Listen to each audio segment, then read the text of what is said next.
Bonjour à toutes et à tous, bienvenue, c'est Smart Impact, l'émission des entreprises à impact positif et c'est une version XXL que je vous propose aujourd'hui avec un nouveau rendez-vous prêt pour l'impact. C'est la question que je poserai chaque semaine à un acteur majeur de notre économie, les DG des plus grands groupes, mais aussi des ministres, des intellectuels et des personnalités engagées. Et pour lancer cette nouvelle rubrique, c'est Julien Denormandie qui sera mon invité tout à l'heure, ancien ministre de l'Agriculture, ancien ministre du Logement. Il était au cœur de ces enjeux de transformation environnementale. Et aujourd'hui, avec la start-up Sweep, il accompagne les entreprises dans leur démarche de durabilité et de bilan extra-financier.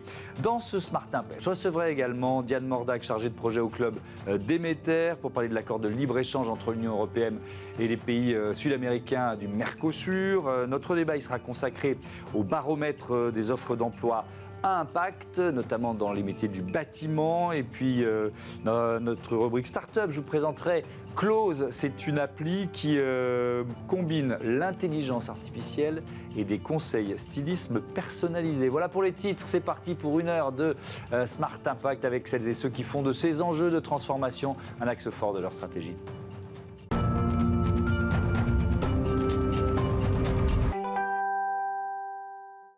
L'invité de ce Smart Impact, c'est Diane Mordac. Bonjour. Bonjour. Bienvenue, vous êtes chargée de projet au club Demeter. On va parler de l'accord de libre-échange entre l'Union européenne et les pays sud-américains du Mercosur. D'abord, quelques mots de présentation de Demeter. Oui, bien sûr. Donc, le club Demeter, c'est là où je travaille. Donc, le club Demeter, c'est un club de dirigeants, un club d'entreprises et d'organisations professionnelles qui rassemble aujourd'hui 90 membres.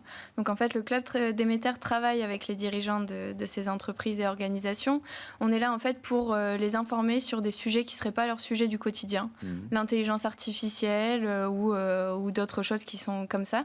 Et donc, ces dirigeants viennent chercher de l'information au club Demeter et aussi viennent chercher un lieu où ils peuvent faire du networking avec les autres dirigeants du même secteur. Ouais. Et c'est un club qui est spécialisé sur l'agriculture ou pas forcément ? Oui, en fait, les membres du club Demeter sont soit des coopératives agricoles, mais ça peut être aussi des entreprises privées qui sont au niveau de la transformation, donc l'agroalimentaire, mais aussi tout ce qu'il y a autour de l'agriculture, donc par exemple les engrais ou les produits de traitement. Et donc au cœur de ces enjeux du Mercosur, alors je rappelle que c'est l'abréviation de marché commun du Sud en espagnol. Cet accord-là qui est tant décrié, qui mobilise de nouveau nos agriculteurs, qu'est-ce qu'il contient ? C'est quoi les grands principes ? Oui. Alors d'abord, juste avant de rentrer peut-être sur les principes, rappeler le Mercosur, donc c'est 5 États d'Amérique du Sud. On va aller voir s'afficher. Brésil, Argentine, Uruguay, Paraguay, Bolivie. Tout à fait. Le PIB du Mercosur, c'est 5% du PIB mondial. Au niveau de la population, c'est 4% de la population mondiale. En face, on a l'Union européenne, donc 27 États membres. L'Union européenne, c'est plutôt 15% du PIB mondial et 6% de la population. Donc voilà, c'était pour rappeler les deux grands acteurs. Et ensuite, qu'est cet accord ? Donc c'est un accord de libre-échange, un accord commercial qui appartient à un paquet plus large, dans lequel on a aussi la coopération, par exemple, politique. Le but de cet accord, comme tout accord commercial, c'est de multiplier les échanges, donc dans un sens et dans l'autre. Donc voilà, en jouant sur les droits de douane qui seraient réduits. Oui. C'est un marché, vous avez donné le pourcentage, mais ça représente 270 millions d'habitants. Alors c'est même beaucoup plus si on rajoute les pays associés au Mercosur, Chili, Colombie, Pérou. Ma première réaction, c'est pourquoi se priver d'autant de débouchés ? Alors pourquoi se priver d'autant de débouchés ? C'est vrai qu'en fait, quand on fait un accord de libre-échange, une des idées qu'il y a derrière la tête, souvent, c'est d'avoir des débouchés pour certains secteurs d'activité. Puisque nous, on sait que l'Union européenne, c'est quand même un marché qui est assez mature, une population qui augmente plus vraiment, certains pays même qui perdent en population, alors qu'il y a d'autres continents, comme l'Amérique du Sud, mais c'est vrai aussi en Asie, où la population est en croissance, où la population augmente, mais aussi le pouvoir d'achat des personnes augmente. Donc ça permet en effet d'avoir des débouchés. Sauf qu'en parallèle, comme dans tout traité de libre-échange, il y a des gagnants et des perdants. Je parle au niveau des secteurs d'activité. Là, les gagnants, on en parle souvent, ça serait le secteur automobile, par exemple, notamment avec l'Allemagne. Et le perdant... Mais bon, les constructeurs français, ils peuvent en profiter aussi. Oui, voilà, non, mais tout à fait. On ne va pas leur interdire d'aller sur le marché sud-américain. Il n'y a pas que les constructeurs allemands qui peuvent en profiter. Non, en effet, oui. Bien sûr, il y a il y a différents secteurs de différents pays. Et là où ça coince, en fait, c'est au niveau agricole. Bien sûr, il y aura aussi des gagnants au niveau agricole. On pense par exemple aux producteurs de vin, Ouais. qui pourraient exporter plus de vin, plus de champagne. Mais ça coince par rapport surtout aux bovins et au sucre, parce que ces pays d'Amérique du Sud sont producteurs, nous aussi sommes producteurs, sauf qu'aujourd'hui on produit et on est moins compétitif. Donc ça permettrait, en fait, il y aurait ces produits qui rentreraient et les nôtres qui seraient désavantagés. Pourquoi il fait débat en ce moment? La signature est proche? Il y a eu le G20 au Brésil. Je pense que c'est un an aussi après les manifestations agricoles de l'an dernier. Donc il y a un peu tout ça qui se remet en route. Et je pense que le G20, il y avait aussi cette appréhension de signature du Mercosur, enfin de l'accord pendant le G20. Alors on va peut-être rentrer un peu dans le détail de ce que ça représente au niveau européen, parce que c'est aussi intéressant sur la place de la France, l'isolement de la France, peut-être même aussi le poids d'un Emmanuel Macron aujourd'hui au niveau international. La France semblait très isolée au départ, elle l'est peut-être un peu moins aujourd'hui, est-ce qu'on peut dire ça? Oui, elle l'est moins, puisqu'il y a des pays qui se rallient autour de la France, par exemple la Pologne dernièrement. Il y a l'Italie aussi qui a fait savoir qu'elle partageait la position de la France. Je ne pense pas qu'on puisse parler d'une France qui est isolée. Je pense qu'en fait, il y a des intérêts qui sont différents au sein même de l'Union européenne, qui fait que sur certains dossiers, oui, les pays sont isolés, mais je pense qu'on a quand même encore de l'influence au sein de l'Union européenne. Et je pense que le fait de parler de ce sujet sous tous les angles, pas juste l'angle économique, mais aussi rappeler ce qu'est l'agriculture, ce que ça apporte au niveau social, par exemple, ce que ça pourrait apporter aussi au niveau environnemental. On parle de capture du carbone grâce à l'agriculture. On parle aussi grâce à l'élevage, d'avoir des engrais qui sont biologiques pour ensuite faire de l'agriculture biologique. Enfin, rappeler vraiment tout ce qu'est l'agriculture et ce qu'elle permet aujourd'hui et ce qu'elle peut permettre aussi dans le futur. L'objectif, c'est pas forcément d'interdire cet accord, c'est de l'améliorer? Oui, c'est de le changer, parce que là, en fait, on est sur une base qui date de 2019. Il y a eu un accord de principe, en fait, qui a été signé en 2019. On peut rappeler que ça fait 25 ans qu'il est sur la table, ouais, depuis 1999 quand même. Oui, c'est ça, donc ça fait un moment. Et en 2019, il y a eu cet accord de principe qui a été conclu, mais qui reste un accord de principe. Donc, c'est pas un accord qui a été mis en place. Enfin, depuis 2019, rien n'est fait. Et donc, ce qu'il faut, c'est la dernière version de cet accord, celle qui sera signée, ratifiée et mise en place. Il manque un pays, là, au niveau européen, puisqu'il faut, je crois, 4 pays qui représentent 35% de la population de l'Union, c'est ça, pour réussir à bloquer un accord? Il faut 4 pays qui représentent 35% de la population de l'Union européenne pour bloquer au niveau du Conseil européen cet accord. Mais on n'a pas encore la version finale, en fait, de l'accord, donc on ne sait pas non plus si, au final, la version qu'on nous présentera sera bénéfique aussi pour la France et son agriculture. Est-ce qu'on noircit pas le tableau quand même sur notamment ce bœuf brésilien qui déferlerait sur nos étals? On ne va pas rentrer dans le détail des chiffres, mais ça ne représente pas des pourcentages très importants du bœuf consommé en France ou en Europe. Oui, je pense qu'il faut, en effet, il faut voir qu'il y a des quotas qui seraient appliqués. Enfin, il y a un pourcentage seulement qui pourrait rentrer sur notre territoire. Mais ce qu'il faut ne pas oublier aussi, c'est par ailleurs les autres accords de libre-échange qu'on a qui font aussi rentrer des produits agricoles sur notre territoire. On pense à l'Ukraine, on pense aussi au Canada ou à l'Australie, la Nouvelle-Zélande. Donc c'est un peu tout ça cumulé, je pense, qui commence à effrayer.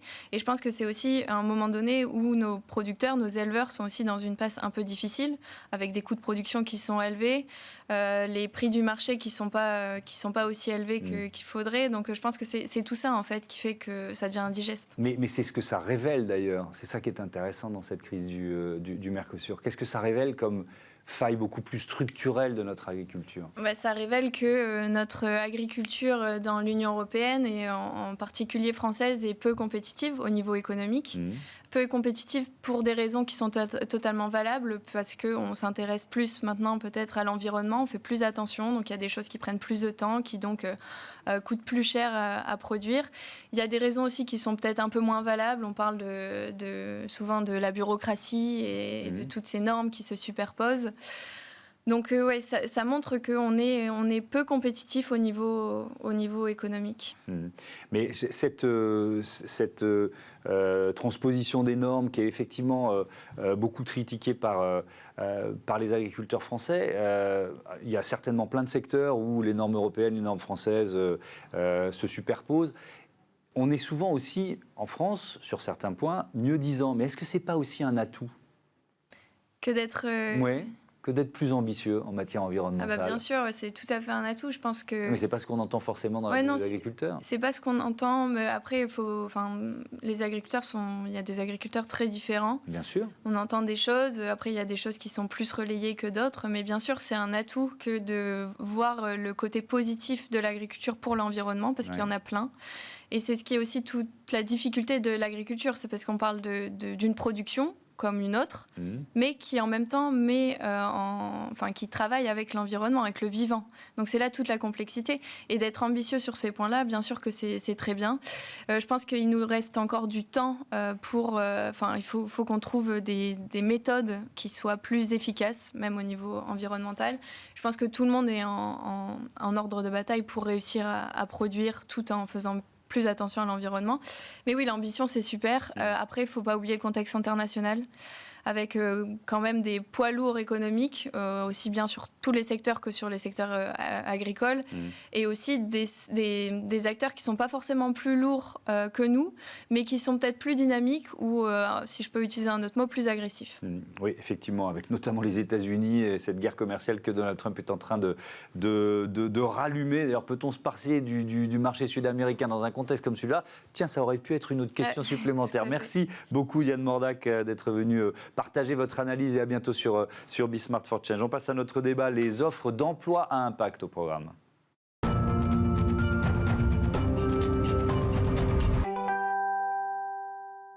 On fait l'état des lieux de la transformation des métiers à impact avec Kaël Sadone. Bonjour. Bonjour. Bienvenue, vous êtes le fondateur et le président de Bravo. Ambroise Collomb, bonjour. Fondateur des Nouveaux Géants. Vous connaissez les lieux, vous êtes déjà venus dans l'émission l'un et l'autre. On va quand même présenter de nouveau vos entreprises. Bravo, en quelques mots. Oui, alors, et puis on grandit avec le temps aussi. Donc, il y a plein de choses à raconter. C'est ça, donc Bravo, aujourd'hui on est un groupe de recrutement spécialisé. Et, on accompagne les entreprises dans leur recrutement, surtout des recrutements liés à leur transformation durable, transformation digitale, sociétale également. Et on accompagne plutôt des entreprises partout sur le territoire qui sont plutôt des PME et des ETI dans leur recrutement. Voilà. Et les Nouveaux Géants, Ambroise Collomb? Alors les Nouveaux Géants, nous on est un organisme de formation et de recherche sur la transition écologique des métiers. Donc on va penser la prospective d'un métier comme les achats, la finance, l'IT, plutôt des métiers de cadre. Et comment ce métier va contribuer à la transition écologique. Et à partir de là, on crée les parcours de formation pour accompagner ces équipes. Plutôt du coup ETI et grands groupes de notre côté. Et tout secteur des SFR, BPI et compagnie. Est-ce que vos métiers d'ailleurs, il est encore plus crucial aujourd'hui? C'est-à-dire qu'on est dans une période de transformation. C'était sans doute vrai aussi il y a 50 ou 70 ans. On se disait toujours, tiens, quels seront les métiers d'avenir? Mais est-ce que c'est encore plus vrai aujourd'hui, cette rapidité de transformation? Je pense qu'il y a une accélération de la transformation du point de vue des sujets de la RSE, c'est évident. C'est-à-dire qu'il y a, nous, on a démarré il y a 3 ans et demi. Honnêtement, il y a 3 ans et demi, ce sujet-là, il n'existait pas aussi concrètement. Il y avait se sensibiliser, mais il n'y avait pas se transformer. Et puis, d'un autre côté, on se rend compte que les gens sont vraiment demandeurs de ça. Il y a une étude qui est parue qui dit que 60% des gens pensent que leur métier sera plus intéressant dans un monde post-transition écologique. Donc il y a une vraie appétence à faire son métier différemment. C'est vrai pour les enjeux de la transition environnementale, mais aussi de la transition numérique. Oui. Alors là, on pourrait même pousser le bouchon plus loin en posant la question des métiers qui vont disparaître ou radicalement se transformer avec l'intelligence artificielle. Finalement, les deux sont très très liés. Aujourd'hui, on parle de green tech et on le voit dans les métiers que nos clients, les postes, les missions que nous confient nos clients, où en fait on se retrouve de plus en plus à la croisée des chemins entre des métiers très très liés à de la transformation durable, sur l'électrification de procédés, sur la gestion des achats, sur l'intelligence artificielle du coup. Donc on a vraiment cette fusion en fait du digital et de la transformation durable qui s'opère sur les métiers. Alors, on va parler du bâtiment durable. Vous avez publié un baromètre des offres d'emploi à impact dans ce secteur. Un mot de la méthodologie rapidement. Oui, alors c'est un baromètre qu'on a lancé il y a 2 ans et en fait on scanne l'ensemble des offres d'emploi sur le web avec des requêtes sémantiques un peu techniques, ce qui nous permet à partir de ça d'en faire des statistiques assez quantitatives et de voir justement comment évoluent ces métiers sur l'impact dans le bâtiment, mais on regarde aussi d'autres secteurs comme les énergies renouvelables, etc. Alors, je reste sur le bâtiment. Premier enseignement, c'est un secteur qui recrute? Le bâtiment durable est un secteur qui recrute énormément. On a énormément de projets de rénovation. Alors, c'est assez antinomique avec ce qu'on peut voir et entendre dans les journaux et à la télé, où on se dit le bâtiment secteur en crise, etc. Et en fait, on observe vraiment une vraie augmentation de la part de marché des offres d'emploi à impact dans ce secteur-là. Donc, on va parler en rénovation énergétique, évidemment, sur de la construction nouvelle. Donc, voilà, on a tout un écosystème qui est en train de se construire autour de ces sujets-là. Ambroise Collomb, vous avez également mené une étude sur la transformation des métiers. Là aussi, il y a une leçon principale, une leçon générale à en tirer. Oui, la leçon principale, c'est que tous les métiers vont se transformer. Et ce qu'on a essayé de faire, c'est de faire quelque chose de très pratique. Donc, c'est un travail d'1 an et demi avec 250 personnes dans lesquelles on a sorti une méthode de transformation de l'organisation. Parce qu'il y a beaucoup d'entreprises qui prennent le sujet un métier par un autre, alors que c'est vraiment une transformation globale, il faut le penser en global. Donc on propose une méthode. Et la deuxième chose, c'est qu'on est rentré dans 11 fiches de poste métiers et on fait la prospective très concrète. Quelles sont les nouvelles missions, les nouvelles compétences, les nouveaux KPI des gens dans les achats, dans la logistique, dans la R&D. Voilà, 11 fiches de poste, des postes qu'on trouve dans la plupart des entreprises en cross-secteur. Quand vous dites transformation globale, ça veut dire quoi? Ça veut dire que si je transforme un métier par capillarité, les autres le seront aussi? C'est ça le message que vous avez à faire passer? C'est en fait, si on veut faire par exemple de l'économie circulaire dans l'entreprise, il faut revoir l'offre, il faut revoir la logistique, il faut revoir ce qu'on compte, donc il faut revoir la finance. En fait, dès qu'on fait un vrai projet de transition dans l'entreprise, tous les métiers sont impactés. Et si l'offre bougeait toute seule, mais qu'on ne sait pas faire de la reverse logistique pour ramener les produits, en fait, ça ne marcherait pas. Donc c'est pour ça que... Et là, c'est qu'un exemple de l'économie circulaire, mais si on va encore plus loin sur des notions comme l'économie régénérative, là, c'est des transformations qui basculent le modèle en entier. Ouais. Vous publiez dans votre baromètre sur le bâtiment durable toujours le top 10 des métiers les plus recherchés. On va les voir s'afficher. Ça va de technicien de maintenance, j'y arrive, CVC, chef de projet génie climatique, etc. etc. On va voir la liste s'afficher. Quand je vois cette liste, je me dis c'est pratiquement tous les métiers, quoi, ou presque. Même si le bâtiment, bon, il y a une gamme de métiers très très vaste, mais il y a vraiment des secteurs où il y a une bagarre pour obtenir ces postes? Il y a une pénurie de talent généralisée de toute façon. Enfin, ça, c'est pas, voilà, on n'invente rien en disant ça. Et encore plus maintenant, on a un enjeu de transformation qui est de plus en plus rapide. 2050, décarbonation totale, etc. Les enjeux sur 2030.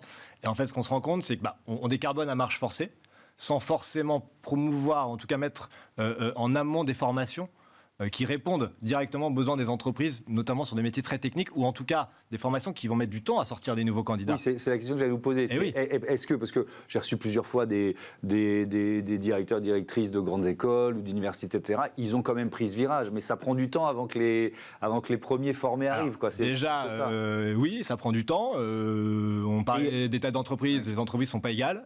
Des grands groupes sont beaucoup plus en avance, ils ont des centres de formation, ils ont mis en place des choses, ils ont pu faire de la prospective, etc. Aujourd'hui, les PME, c'est un peu les grands oubliés. Les grands oubliés, ils sont un peu laissés à l'abandon sur ces sujets-là. Et effectivement, nous, aujourd'hui, on nous demande des profils en CVC, par exemple, avec 5 ans d'expérience, etc. Sauf que les formations, elles sont assez récentes. Vous connaissez ça très bien. Oui. Donc, en fait, on se bataille en permanence à essayer de trouver des candidats qui ont tout le parcours et l'expérience nécessaire, sans pour autant forcément avoir la formation qui répond exactement aux besoins du client. Oui. Est-ce qu'il y a une bagarre spécifique pour les métiers verts? Je mets des guillemets, c'est une simplification, mais est-ce que vous le ressentez, ça, Ambroise Collomb? Alors, dans tous les secteurs, au-delà du bâtiment, durable, etc. Moi, ce que j'ai compris, c'est que ce qu'on appelle les métiers verts, donc les nouveaux métiers, c'est différent des métiers verdissants, c'est-à-dire les métiers qui existaient déjà et qui se transforment. Oui. Et sur les métiers verts, en effet, les compétences sont très rares en général. Et ce qui est récent, c'est que les métiers verdissants deviennent un sujet qui intéresse de plus en plus les entreprises, dans le sens où elles ont compris depuis un an que en fait, tout le monde dans l'entreprise allait bouger, et donc du coup qu'il fallait pas seulement recruter de l'expertise, mais en même temps faire bouger. Nous, j'ai un exemple d'une entreprise qui s'est mise à faire de l'éco-conception. Ils ont commencé par recruter un expert, seulement ils étaient 250 concernés dans l'équipe produit. Et donc, on est allé les voir, ils nous ont dit non, c'est bon, on a un expert. Puis un an après, ils nous ont rappelé en disant non, mais en fait, il faut quand même que les 250 ils y aillent aussi, quoi. Pour parler le même langage, quoi. Pour parler le même langage, et parce qu'en fait, c'est leur métier qui est différent. C'est-à-dire qu'ils étaient des concepteurs de produits, ils ne savaient pas faire des analyses de cycle de vie, et donc demain, ils doivent mesurer l'impact d'un produit comme ils mesuraient le coût, la qualité, la demande client. Ce que je retiens de ce que vous nous avez dit tout à l'heure, c'est que on peut compter sur les organismes de formation, les écoles, etc. Mais les entreprises elles-mêmes, finalement, deviennent, alors c'est pas nouveau, hein, mais de plus en plus des centres de formation, quoi. C'est quand elles en ont les moyens. Hein. Elles sont obligées, tout simplement, parce que moi j'aime bien dire que il y aura pas de transformation durable sans talent, et faut bien justement former les gens à ça, en fait, à tous ces sujets, à tous ces nouveaux métiers, ces métiers verts, ces métiers verdissants. Et si on se place aussi du côté des candidats, c'est un sujet qu'on n'a pas abordé, mais il y a un vrai enjeu d'attractivité pour les entreprises, parce que les candidats sont plus que jamais en quête de sens aujourd'hui. Et à offre égale, à entreprise égale, à salaire égal, même peut-être à salaire plus élevé, ils vont peut-être préférer un salaire moins élevé, mais avec une entreprise qui a des vraies valeurs, en tout cas qui propose un vrai projet de société sur de la décarbonation, sur des métiers à impact. Et là-dessus, juste pour rebondir, les opérateurs de compétences, les OPCO, qui sont les organismes de l'État chargés de la montée en compétences, sont en train de bouger. La loi climat et résilience leur impose d'accompagner les entreprises, pas seulement sur comment je peux vous financer des formations, mais sur comment vous allez faire votre transition. Et ils sont en particulier au contact des PME. Et nous, il y a un OPCO en particulier qui est l'OPCommerce, dont on va former là tous les conseillers emploi-formation en région pour qu'eux-mêmes soient en capacité d'accompagner les RH et les dirigeants des PME pour faire cette transformation à l'intérieur. Donc, ça bouge à tous les niveaux, quoi. L'État aussi accompagne cette transformation. Et est-ce que pour les salariés eux-mêmes, je ne parle pas de recrutement des salariés qui sont déjà dans des entreprises, vous leur conseillez de faire ces formations? Vous voyez ce que je veux dire, d'intégrer la durabilité finalement à leur niveau de compétence. Et est-ce que les entreprises le font suffisamment? Alors, je pense que la réponse à la question, non, elles ne le font pas suffisamment. En tout cas, sinon, voilà, on aurait beaucoup plus avancé sur tous ces sujets-là. Et aujourd'hui, les candidats... Pour que sa carrière avance plus vite, vous voyez en fait, ils sont demandeurs, en fait. Vous devez le voir tous les jours. En fait, aujourd'hui, les salariés sont demandeurs d'être formés sur ces sujets-là, clairement. Et souvent, et c'est là où le bas blesse peut-être chez les plus petites entreprises, c'est qu'ils n'ont pas forcément les moyens de mettre en place des programmes de formation adaptés. Et même, je dirais même, en fait, de projeter leurs salariés dans un écosystème plus vert, ou dans une économie plus verte. Et souvent, c'est OK, on me demande de me décarboner, mais comment je fais, clairement? Avec quelles compétences? De quoi j'ai besoin? Et ça, c'est un peu le sujet de l'identification des besoins et de l'identification des compétences. Et c'est ce que vous proposez, Ambroise Collo. Si je sais pas, un juriste, un acheteur, un informaticien qui se pose cette question-là, à la fois... Allez, on peut voir le côté positif ou négatif. Côté positif, je veux donner du sens, je veux être un acteur de cette transformation. Et puis côté un peu plus cynique, je veux peut-être mieux gagner ma vie, être chassé par d'autres boîtes. Enfin bon, voilà, il y a aussi ça. Et les deux sont pas... Bon, voilà. Les deux sont compatibles. Quel conseil vous donnez? Si votre entreprise n'a pas une offre de formation continue suffisamment structurée pour ça? Alors déjà, c'est la raison pour laquelle on a créé, on a fait cette étude pendant 1 an et demi. C'est que pour chacun des métiers que vous avez cités, pour 11 métiers, on a 20 pages sur concrètement, à ton niveau, qu'est-ce que tu peux faire. Donc tu es juriste, qu'est-ce que tu peux faire? C'est quoi tes missions? C'est quoi tes KPI? Voici les outils, voici les ressources. Donc il y a vraiment, c'est le document le plus complet et le plus concret qui existe. Et d'ailleurs, je le dis parce que je ne l'ai pas dit, on s'est entouré de beaucoup de monde pour le faire. On était avec le C3D qui nous a ouvert les portes de plein d'entreprises avec qui on a pu échanger. Donc ça ne s'est pas fait tout seul. Il y a les collectifs, il y a le CROCI, il y a Make Sense. Donc tout ça, ce sont des partenaires qui nous ont aidés à réfléchir le sujet pour en faire quelque chose qui soit vraiment concret. Donc, servez-vous-en. Enfin, c'est pas pour faire de la pub pour l'étude, mais servez-vous-en parce que c'est gratuit et on l'a fait pour ça. Elle est disponible sur le site Les Nouveaux Géants, c'est facile, c'est disponible, c'est open source. Et après, l'autre sujet, c'est identifier quelle est votre zone d'impact. Et en 2 mots, il y en a 3. L'impact direct, c'est comment j'ai un impact sur le bilan carbone, pour faire simple, de l'entreprise. L'impact indirect, c'est comment j'ai de l'impact sur mes collègues. Par exemple, je suis en RH, je peux changer les rémunérations pour faire bouger les autres. Et l'impact systémique, c'est comment j'ai un impact sur l'extérieur. Et donc, c'est, je suis en communication, je vais faire des communications à la télé. Je vais pouvoir changer les pubs que je fais pour faire évoluer les imaginaires. Donc, j'ai fait bouger mes parties prenantes. Merci beaucoup, merci à tous les deux et à bientôt sur Bismart for Change. C'est une nouvelle rubrique que je vous propose dès aujourd'hui dans ce Smart Impact. Prêt pour l'impact, c'est la question que je vais poser chaque semaine à un acteur majeur de notre économie. Interview en mode XXL, plus de 25 minutes. C'est parti. Prêt pour l'impact, c'est un nouveau rendez-vous dans notre émission. Chaque semaine, je reçois un acteur majeur de notre économie, les DG des plus grands groupes, mais aussi des ministres, des intellectuels, des personnalités engagées pour une interview en longueur, plus de 25 minutes. Et pour cette première, j'accueille Julien de Normandie. Bonjour. Bonjour. Bienvenue, heureux de vous accueillir. Merci d'ouvrir le bal en quelque sorte. Vous êtes responsable de l'impact chez Sweep, start-up qui accompagne les entreprises dans leur démarche de durabilité et évidemment de bilan extra-financier. Vous y êtes depuis septembre 2022, après avoir occupé plusieurs postes gouvernementaux, ministre de la Ville et du Logement, c'était de 2018 à 2020, ministre de l'Agriculture jusqu'en 2022. J'imagine, tiens, justement, quand vous quittez le gouvernement, je crois que c'était au printemps, mai 2022, vous deviez avoir pas mal d'options devant vous. Pourquoi vous avez choisi une start-up? Pourquoi vous avez choisi Sweep?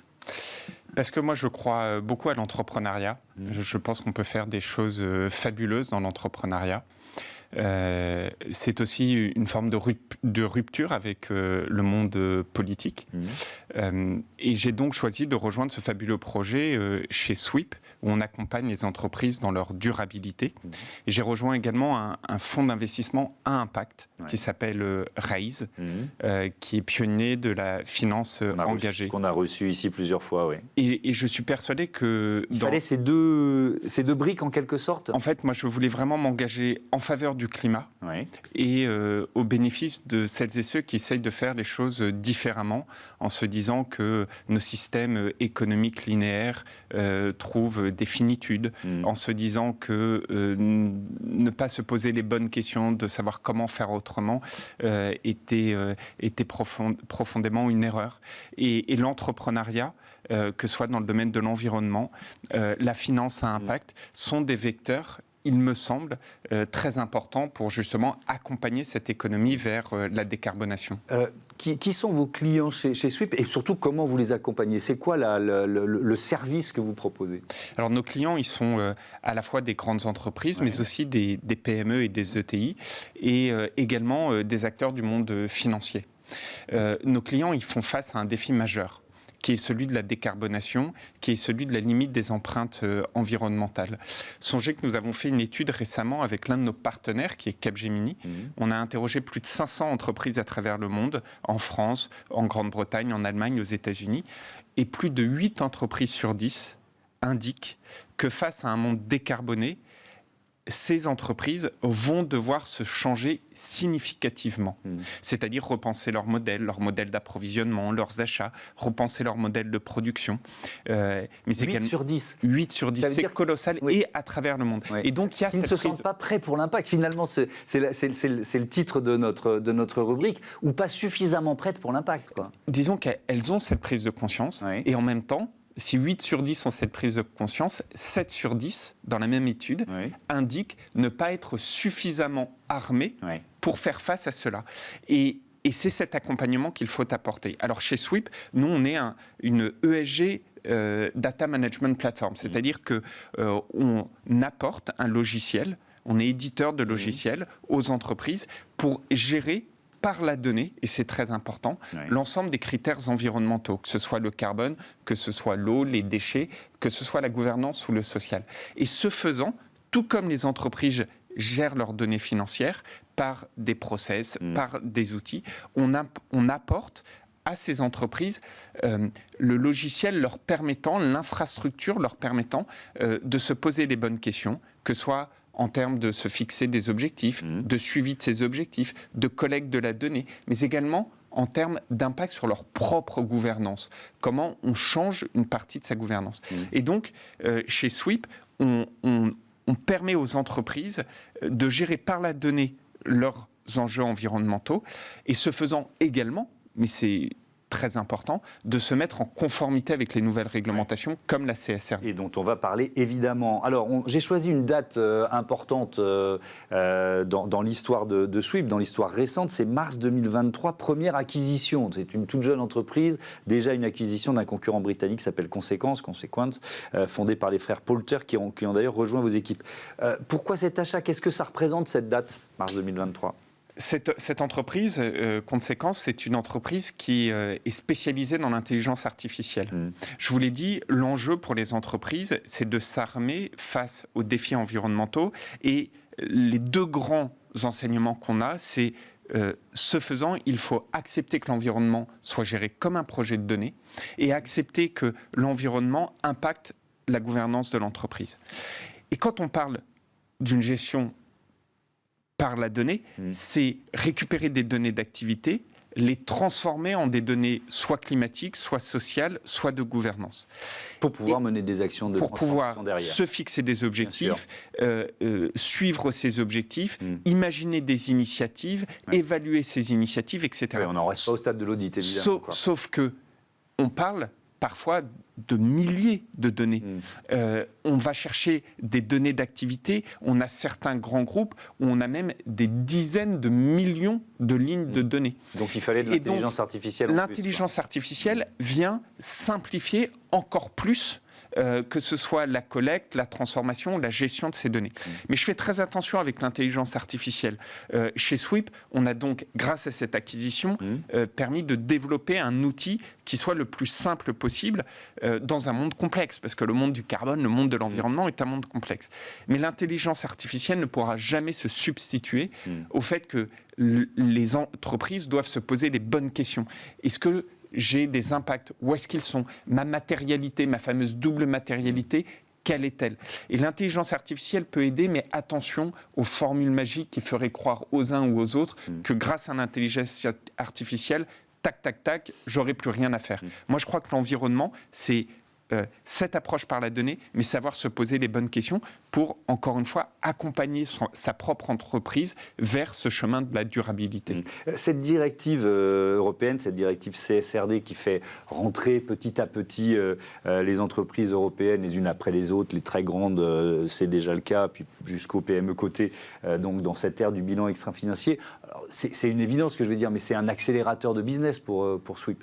Vous êtes au cœur de ces enjeux, quoi. Peut-être même qu'elle a été créée vous savez, alors vous n'y étiez pas à la création, mais en prévision de cette nouvelle ère. Moi c'est pas très populaire ce que je vais dire, mais moi je suis vraiment un amoureux de la CSRD et indépendamment des activités professionnelles que je peux avoir dedans. C'est pas juste parce que ça rapporte du business à Sweep que vous dites. Exactement. Ça. Et pourquoi je suis un amoureux de la CSRD? Parce que pendant de longues années, je me suis battu pour essayer de passer d'une économie co à une économie valeur. Je me suis battu pour qu'on prenne en compte ce qu'on appelle les externalités négatives. Dit autrement, quand je produis un bien, mais ma production repose sur la déforestation, la destruction de l'environnement, ça ne doit plus être accepté. Et la beauté de cette CSRD, c'est qu'elle est extraterritoriale. Enfin, une réglementation européenne qui porte cette extraterritorialité. Donc, tout le monde dit que la CSRD, elle est complexe. C'est 800 pages. Ça fait évidemment peur à tout le monde. Évidemment qu'on peut simplifier des choses, etc. Mais la logique, l'ambition de cette CSRD, elle est absolument essentielle. Et je crois vraiment pouvoir dire que l'Europe, là, a fondamentalement ouvert une boîte qui est la plus importante, c'est-à-dire la boîte de l'extraterritorialité environnementale. Une fois que j'ai dit ça, une fois que j'ai fait cette déclaration d'amour à la CSRD, chez Sweep, on essaye de vous rendre la CSRD heureuse. Ça veut dire quoi? Tout à l'heure, je parlais des dizaines de millions de lignes de données. La CSRD, c'est 1200 indicateurs putatifs. En réalité, c'est moins parce que ça ne sont que les indicateurs sur lesquels vous êtes matériel. On a chez Sweep aujourd'hui des dizaines et des dizaines de clients qu'on accompagne sur la CSRD, des grandes entreprises, des plus petites. Qu'est-ce qu'on voit? On voit que la CSRD, dès lors qu'on a cette approche par la data, on arrive assez facilement à se mettre en conformité avec la CSRD. On arrive aussi à se poser les bonnes questions sur quels vont être mes plans de transformation, quels vont être ce qu'on appelle mes fameux impacts, mes risques et mes opportunités. Et on a fait une étude récemment avec un cabinet qui s'appelle Verdantix, qui est un cabinet de classification, etc. Une étude parce qu'on voulait se demander, est-ce qu'il y a un retour d'investissement pour les entreprises qui choisissent d'appréhender l'environnement, comme la CSRD, par la donnée. Figurez-vous qu'on estime sur 3 ans le retour d'investissement à près de 240%. Pourquoi ? Parce qu'on évite des coûts de temps passé à aller collecter de la donnée, on évite des coûts d'audit, puisqu'aujourd'hui la donnée extra-financière, elle doit être auditée, c'est très important, c'est la fameuse transparence. Et on évite aussi des coûts de consulting, comme on dit, parce que en fait, ça permet à l'entreprise de se poser les bonnes questions au bon moment. Et là, je ne parle même pas des coûts de réduction parce que j'ai changé mes moyens de production, mon efficacité énergétique. Rien que l'approche par la donnée permet un véritable retour sur investissement pour les entreprises. Et donc, une fois que j'ai dit tout ça, oui, la CSRD, il faut penser peut-être à la simplifier, notamment pour les ETI. Je sais qu'il y a les débats européens qui sont en cours. Mais oui, ce serait folie que de se dire on va réduire l'ambition de la CSRD. Vous avez cette crainte parce que à la suite des élections européennes, on a un Parlement européen dont la couleur politique a en partie changé, pas totalement, ça reste une majorité assez similaire à la précédente, mais avec des partis d'extrême droite qui sont plus puissants et peut-être une tentation d'appuyer sur le frein. Est-ce que vous avez cette crainte-là ? Elle est liée aussi au mouvement des agriculteurs qui a occupé toute l'Europe une partie de l'année dernière, qui reprend en France aujourd'hui. On voit bien qu'il y a une question d'acceptabilité, peut-être même d'imaginaire autour de la transformation, on n'a pas encore trouvé la solution là-dessus. Donc est-ce qu'il y a ce moment, là je ne sais pas s'il va durer longtemps, où on a ce sentiment que tout le monde se dit on va un peu appuyer sur le frein. Je suis d'accord, il y a des signaux en ce sens. Le rapport Draghi disant pour la compétitivité européenne, il faudrait réduire l'ensemble de ces normes. Des prises de position politiques ici en France, en Allemagne. Et puis l'élection de Donald Trump en se disant puisque les Américains manifestement veulent faire table rase de beaucoup de réglementations et en tout cas sans contrefiche du climat, faisons pareil. Moi je pense que ce serait une formidable erreur. Pourquoi ? Parce que, encore une fois, quel est le devenir de l'Europe ? Est-ce que le devenir de l'Europe, sa compétitivité, ça ne sera que de la compétitivité coût ? Prenez l'énergie. L'énergie, aujourd'hui, il y a plein d'industriels ici sur votre plateau qui viennent vous voir en disant du fait du coût de l'énergie, moi je vais aller déporter ma production aux États-Unis d'Amérique. Où le président Trump a annoncé qu'il allait encore plus creuser, c'est-à-dire les fameux gaz de schiste. En termes de compétitivité... C'était déjà le cas avec Joe Biden où l'énergie était pas chère et avec le Inflation Reduction Act, ça a quand même attiré un certain nombre de projets européens. Exactement. Et donc, on est face à un dilemme, c'est-à-dire quelle va être la réponse de l'Europe ? De se dire, on s'enferme dans cette compétitivité coût, notre énergie décarbonée, nucléaire, ne sera jamais au même prix que du gaz de schiste produit dans des conditions environnementales désastreuses. Ou est-ce qu'au contraire, ça doit être de se dire, on doit faire de l'économie de la valeur, passer à l'économie de la valeur. Ça veut dire quoi ? Ça veut dire que pour tout produit, la partie de décarbonation est une source de création de valeur. Faut-il encore que le marché l'accepte ? Faut-il encore que la transparence soit faite ? D'où la nécessité de la donnée. Faut-il encore que certains le valident, le démontrent ? D'où l'importance des auditeurs. Mais l'Europe, par la CSRD, par son extraterritorialité, dit autrement, ça s'applique tout au long de la chaîne de valeur, enfin dit, moi je suis prêt à me poser la question de l'économie de la valeur. C'est vrai dans le monde industriel avec l'énergie, c'est incroyablement vrai dans le domaine agricole. Et aujourd'hui, par cette révolution de la donnée, on peut passer d'une économie coût à une économie valeur. C'est pas un vain mot, c'est à mes yeux, véritablement le sens de l'histoire. Alors, les enjeux agricoles, on va en parler dans un instant, Julien de Normandie, mais il y a d'abord une rubrique qu'on vous proposera chaque semaine dans ce grand entretien, une question posée par un ou une DG qui aura participé à l'émission, ce sera comme une chaîne de questions, vous poserez la vôtre au président du Crédit Coopératif qui sera notre invité la semaine prochaine. Là, c'est Caroline Néron, la DG du mouvement Impact France, qui a une question pour vous. Cher Julien, on s'est croisés lors des dernières universités d'été du mouvement Impact France, qui réunissent tous les entrepreneurs à impact qui sont en train de changer concrètement l'économie. Alors maintenant que toi tu es un entrepreneur à impact, qu'est-ce qui est le plus efficace pour changer le monde ? Entrepreneur ou homme politique ? Alors, le levier le plus efficace ? C'est une très bonne question que je me pose souvent. Moi, je pense qu'on a besoin des deux. Je pense qu'on a besoin des deux et qu'il faut faire très attention à ce que la responsabilité, elle ne se délègue pas. Ça veut dire quoi ? C'est-à-dire que souvent, le monde de l'entreprise peut attendre le politique en se disant tant que le politique ne donne pas l'orientation très claire, ça n'est pas à moi de me transformer et de faire l'effort. Et le monde politique pourrait se dire moi je prends des décisions comme ça et je ne me soucie guère si oui ou non l'entreprise a la capacité de changer. Et ce qu'on voit aujourd'hui dans l'environnement, dans la CSRD, en est un parfait exemple. Aujourd'hui, la CSRD, on est en capacité d'accompagner les entreprises. Il y a beaucoup d'entreprises qui se disent c'est des politiques faites par des gens hors sol qui ne voient pas qu'on ne peut pas faire. Non, ce n'est pas vrai. Bon. Et donc, il faut, à mes yeux, que les deux assument, et je suis persuadé qu'on peut à la fois avoir un grand impact quand on est politique, mais aussi un énorme impact quand on est entrepreneur. C'est quoi la loi, ou le décret d'ailleurs ? Il ne faut pas forcément une loi, qui pour vous, alors vous avez été dans plusieurs ministères, il y a eu la cohésion des territoires comme secrétaire d'État, ensuite logement-ville, ensuite l'agriculture, qui pour vous a eu le plus d'effets ? S'il y a un texte que vous deviez faire ressortir en disant tiens celui-là... voilà, heureusement qu'on l'a signé, heureusement que je l'ai signé, heureusement qu'on a lancé cette loi. Il y a parce qu'on en parle beaucoup en ce moment, mais je pense aux travaux qu'on a pu faire, notamment dans le domaine agricole avec la loi Egalim. Vous avez renouvelé, réinventé la loi Egalim. Elle est encore insuffisante, mais je crois qu'aujourd'hui, beaucoup appellent à encore son renforcement, mais personne ne se dit il faut revenir en arrière. Et inversement, je vais vous dire, je me souviens d'ailleurs sur ce plateau, j'évoquais cette très belle initiative faite par la SNCF et la direction des achats de la SNCF.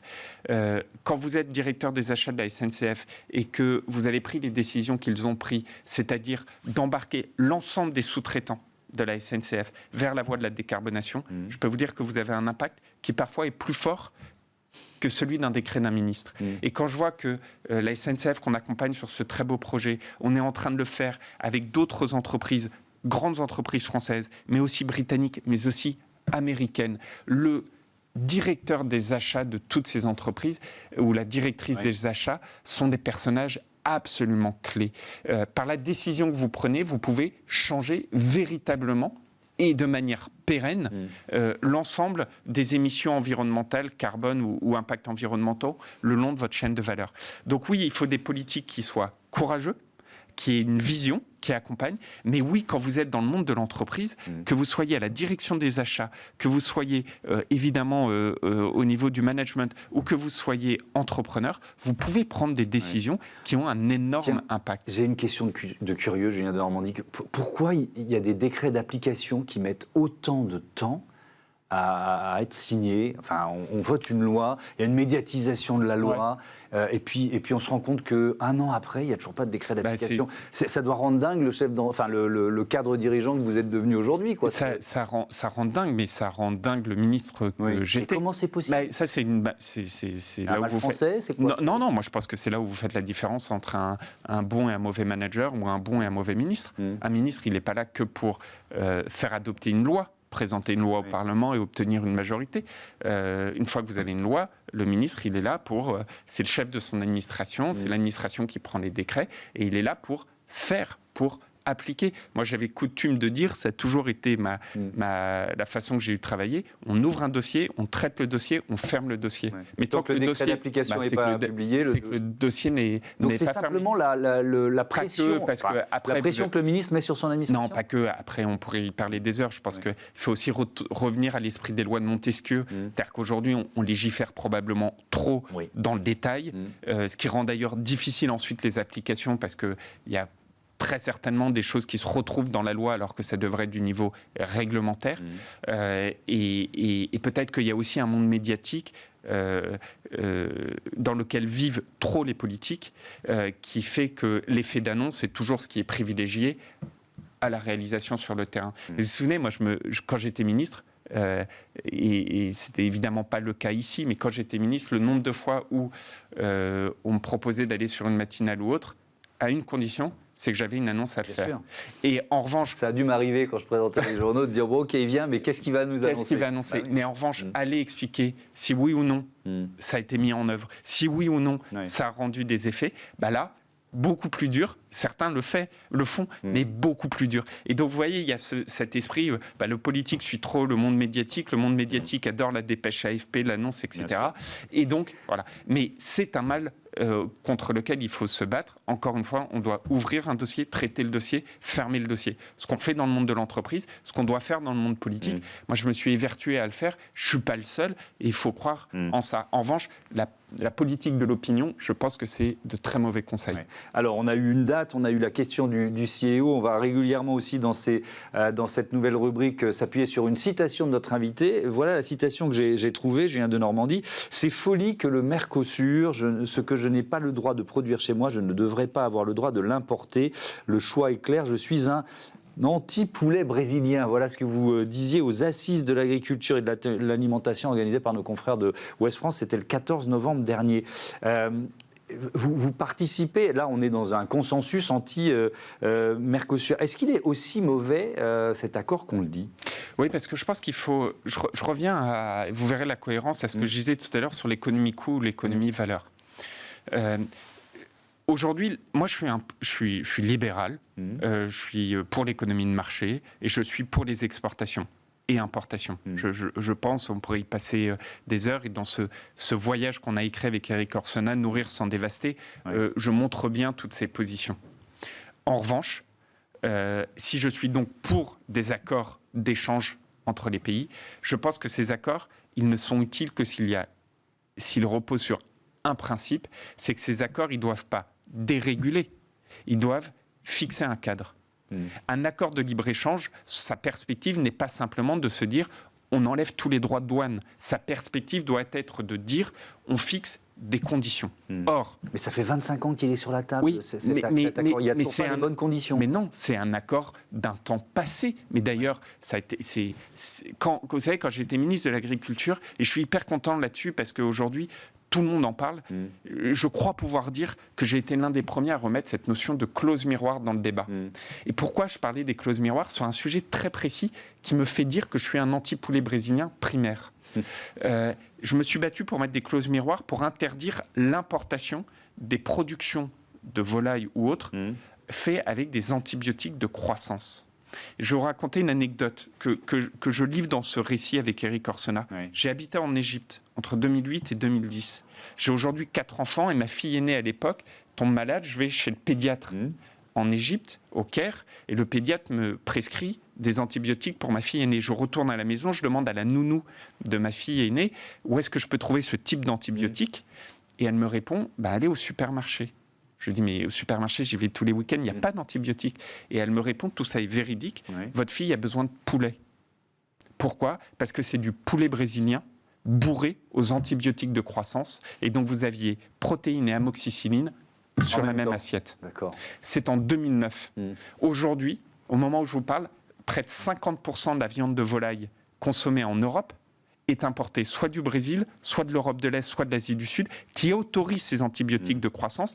Antibiotiques de croissance, évidemment interdits en France puis en Europe depuis près de 15 ans. Donc c'est le principe de la clause miroir. Ce qu'on interdit chez nous, on ne doit pas l'autoriser pour ce qu'on importe. Et donc l'accord de Mercosur, à partir du moment où il n'y a pas des clauses miroirs sur des antibiotiques de croissance, il n'y a pas des clauses miroirs très fortes sur la lutte contre la déforestation, il n'y a pas des clauses miroirs, etc., est un accord qui en fait ne fait que déréguler et ne porte pas un terrain de jeu avec des règles. Mais est-ce qu'on peut s'en priver alors que vous parliez de Donald Trump, il est en train de rallumer la guerre commerciale.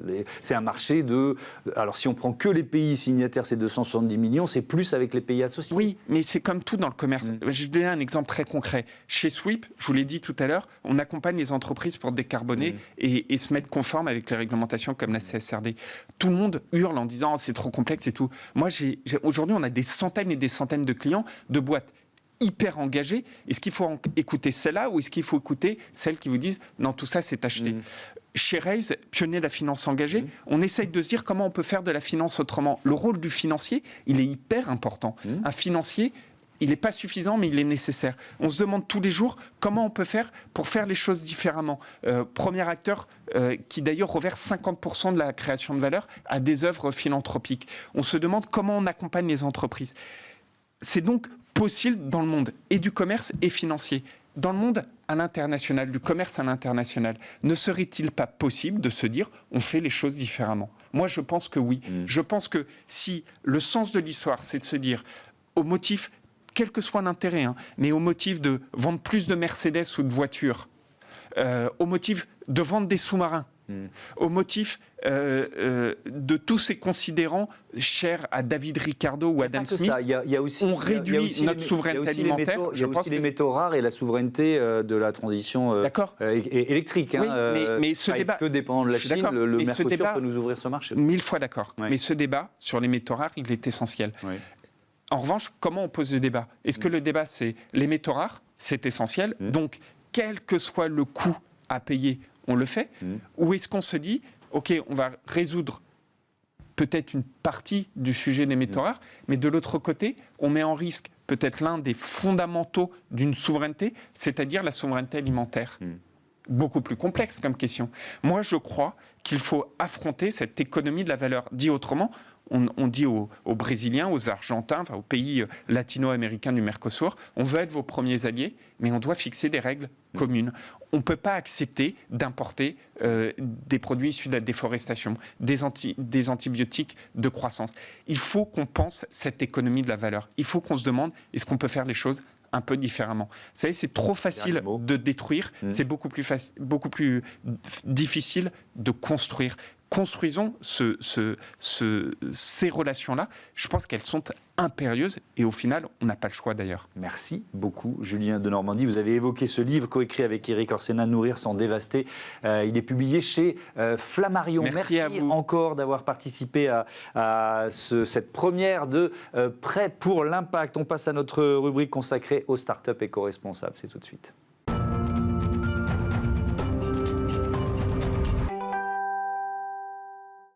Smart Ideas avec Olivia Caron, la cofondatrice de Close, qui est avec nous en duplex. Bonjour, bienvenue. Vous l'avez créé en février de cette année avec Marion Perrier. Et avec quelle idée ? Racontez-moi.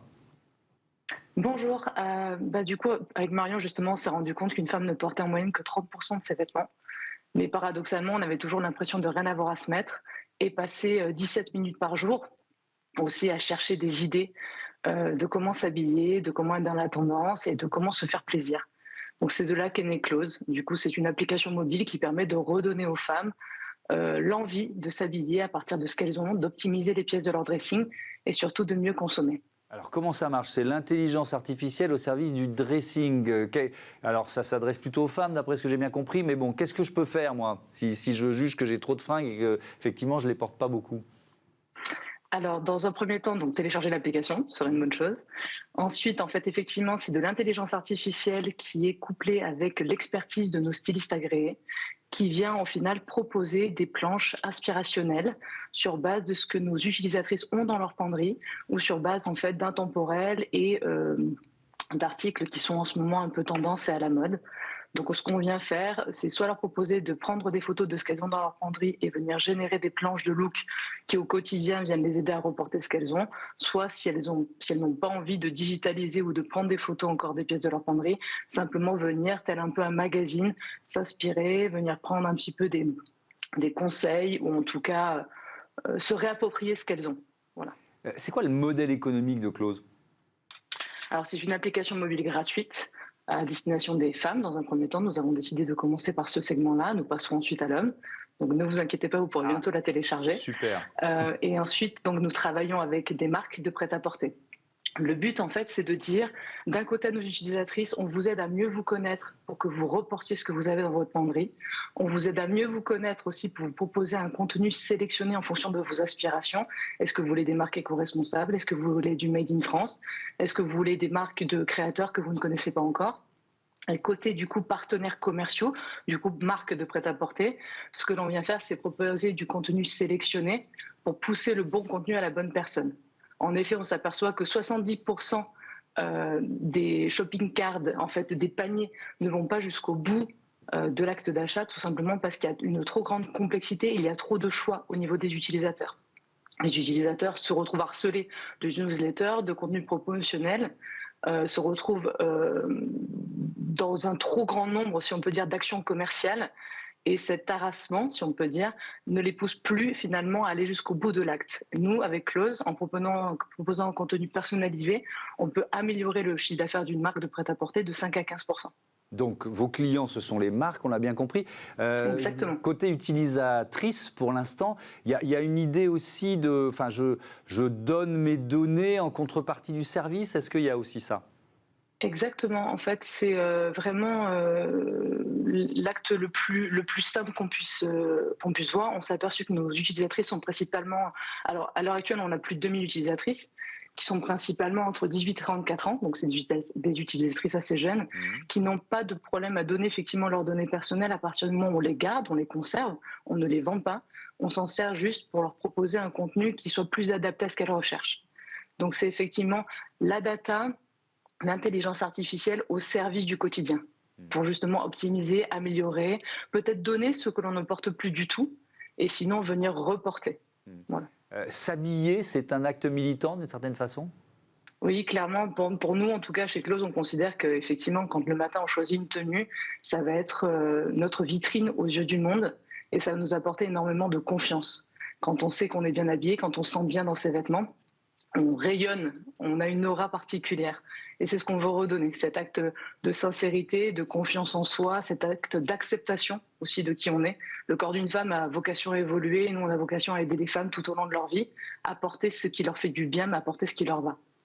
Merci beaucoup, merci Olivia Caron et bon vent à Close. Voilà, c'est la fin de ce Smart Impact, le premier en format XXL. La semaine prochaine, je recevrai Jérôme Sadi, le président du Crédit Coopératif, pour lui demander s'il est prêt pour l'impact. Je voudrais remercier Alexis, Mathieu et Marie Billa, programmateurs, producteurs de cette émission, Romain Luc, le réalisateur, Saïd Mamou, l'ingénieur du son. À très vite sur Bismart for Change.